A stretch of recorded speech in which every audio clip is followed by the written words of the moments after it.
দেখো বন্ধুরা, আজকে যে আমি একটা রেসিপি নিয়েছি তোমাদের সামনে শেয়ার করব। সেটা এই যে ভাপ উঠছে, তোমার এই ফুলকপিটা একটু ভাপ দিয়ে নিয়েছি, ভাপে একটু সেদ্ধ করে নিয়েছি, হালকা জলটা ফেলে দেবো কারণ এটা করি না ঠিক করে। হ্যাঁ, ঠিক আছে।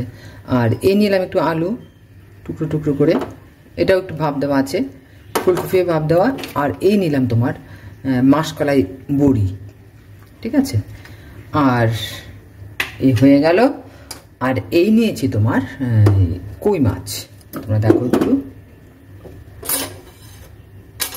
দেখো এই কই মাছটা একটু নুন দিয়ে মাখা আছে, এখন একটা হলুদ দিয়ে একটু রেখে দেবো, মাছটা একটু সাঁতলে নেব। এরপর আমি কি কি মশলা দিচ্ছি তোমরা একটু দেখো। আর রেখেছি তোমার এখানে সোমবার দেবার জন্য, এই দেখো এটা হচ্ছে মৌরি, এই দেখো মৌরি আর শুকনো লঙ্কা ভেঙে দিয়েছি, নাহলে গন্ধটা হবে না। আর তেজপাতা যেটা, সেটা হলো অপশনাল, তুমি দিতেও পারো নাও দিতে পারো, আমি দিইনি। আর এখানে রয়েছে তোমার আদা বাটা, এখানে রয়েছে তোমার কাঁচা লঙ্কা বাটা, আমি লাল লঙ্কা বা তোমার সিমলা মরিচ সেটা কোনোটাই ইউজ করছি না। আর থাকবে তোমার জিরে গুঁড়ো। এই হচ্ছে তোমার ইনগ্রেডিয়েন্টস। এখন আমি কি করে করি তোমরা একটু দেখো। মাছটা সাতলাতে একটু তেল দেবো, শীতের কইয়ের ঝোল তো এটা। তোমার দেখো কই মাছ এমনিতেই বা কই বা তোমার ধরো ফুলকপি কিন্তু তোমার তেল কমে হয় না, এটা তোমরা জানো, যারা রান্না করো সবসময় তারা বলতে পারবে এটা। এই দেখো আমি তোমার একটু নুন দিয়ে নিচ্ছি যেন এটাতে না লাগে, যদিও লাগে না, তবুও আমার মাছগুলো ভেঙে গেলে না তোমার রান্নাটা ভালো হয় না, রাঁধতে ভালো লাগে না। দেখো দিয়েছি। আর এখন আমি তেলটা একটু তেতে গেলেই মাছটা দিয়ে দেবো। দেখো বন্ধুরা, কই মাছ একদম ছোট না, মোটামুটি একটা প্রমাণ সাইজের আছে, হলুদ দিয়েছি। এখন আমি একে একে এটা ভাজছি, তোমরা একটু দেখো।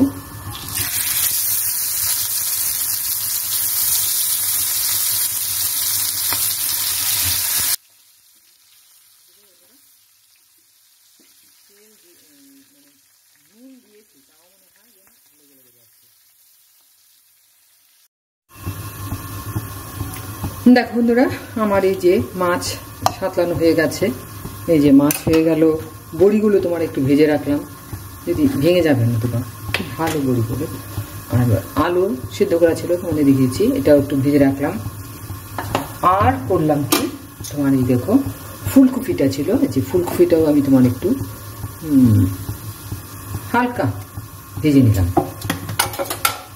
ফুলকপিটা না ভাজলেও চলতো। এখন আমি রান্নাটা শুরু করছি। দেখো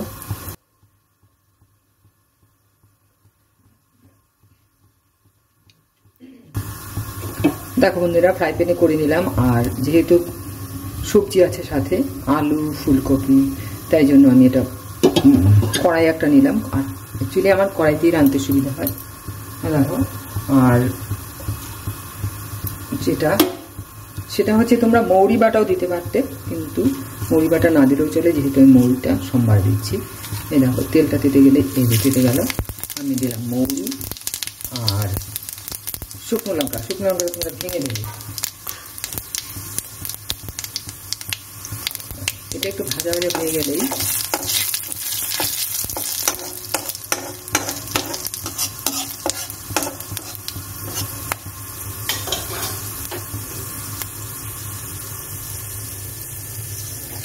আর ফ্লেমটা একদম কমিয়ে রাখবে, নতুবা দেখা যাবে যে তোমার শুকনো লঙ্কা মৌরি একদম কালো হয়ে গেছে মশলা দেওয়ার আগে, কারণ এগুলো ভাজা না হলে তুমি মশলাটাও দিতে পারবে না।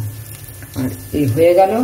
এখন আমি দিচ্ছি তোমার এখানে লঙ্কা বাটা, কাঁচা লঙ্কা বাটা। এই দেখো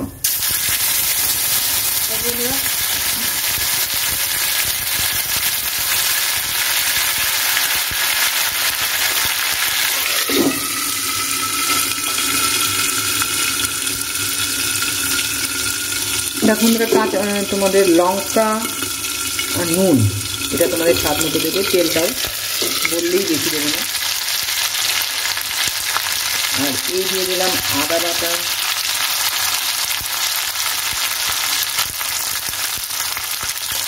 আর এই দিয়ে দিলাম তোমার জিরে গুঁড়ো, এখনই করলাম জিরে গুঁড়োটা, জিরে গুঁড়ো। যদি মনে করো লঙ্কা একটু দেবে, তোমার মানে কাঁচা লঙ্কা চিড়ে দিতে পারো। আর এই সঙ্গে আমি দিয়ে দিলাম, মশলাটা ভাজা হয়ে গেছে, দিয়ে দিলাম আলুটা, আর এই দিয়ে দিলাম তোমার ফুলকপিটা। বড়িটা একটু পরে দেবো।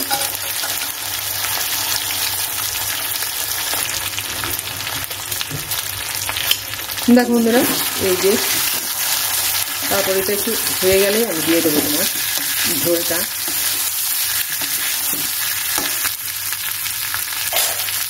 দেখো বন্ধুরা, এই হয়ে গেল। এখন আমি এটাতে দেবো জল। জলটা যে দেবো সেটা কিন্তু আমি সবসময় গরম জল ইউজ করি। এখন আমি দিয়ে দেবো যেগুলো নুনটা ঠিক হয়েছে, কারণ আমি দেখো আলুটা যখন ভাজলাম তখন নুন দিয়েছি, ফুলকপি ভাজার সময় নুন দিয়েছি, মাছ ভাজার সময় নুন দিয়েছি। তাই এখন নুনটা একটু দেখতে হবে নুনটা ঠিক আছে কিনা। আর দিয়ে দিলাম তোমার এই বড়িগুলো, বড়িগুলো একটু ভেজে নিয়েছি, নাহলে একদম গলে যাবে। আর সেই সঙ্গে দিয়ে দিচ্ছি তোমার মাছগুলো। এই দেখো মাছের সাইজও একদম খারাপ নয়, দেখো মোটামুটি শীতের কই মাছ যদি খেতেই হয় তবে শীতেই নাকি খেতে হয়, শীতের কই খুব ভালো। আমি এখন নুনটা একটু দেখবো যে নুনটা ঠিক আছে কি না। আলু দিয়েছি, তারপর তোমার কফি, জল একদম টেনে যাবে। হ্যাঁ দেখো, আমি কিন্তু দেখো এটার মধ্যে লাল লঙ্কা বা শিমলা লঙ্কা যেটা বলে, শিমলা মরিচটা কোনোটাই দিইনি। এখন আমি নুন মানে ঝোলটা একটু টেস্ট করে দেখছি যে নুনটা ঠিক আছে কিনা। মানে নুন দিতে হবে, না নুন লাগবে, বুঝলে বন্ধুরা, নুন লাগবে একটু, কারণ হয়নি। নুন, তেল, ঝাল তোমাদের পছন্দ অনুযায়ী, তোমরা যতটুকু খাবে ততটুকুই দেবে। দেখো কোনো তরকারিতে নুন যদি তোমার কম হয় তুমি খেতে পারবে, কিন্তু বেশি হলে খেতে পারবে না। আর সেই সঙ্গে আমি দিয়ে দেবো একটু সস। সস দিয়ে দিচ্ছি একটু। হয়তো রংটা তোমার তেমন হবে না, কিন্তু খেয়ে হয়তো ক্ষতি টতি হবে না। আর এটাতে আমি কিছুই দেবো না। এই হয়ে গেল। এখন ঝোলটা একটু হোক, তারপর তোমাদের দেখাচ্ছি। যদি ঝাল লাগে আর একটু ঝাল দেবে, বললাম তো নুন, তেল, ঝাল তোমাদের পছন্দ অনুযায়ী।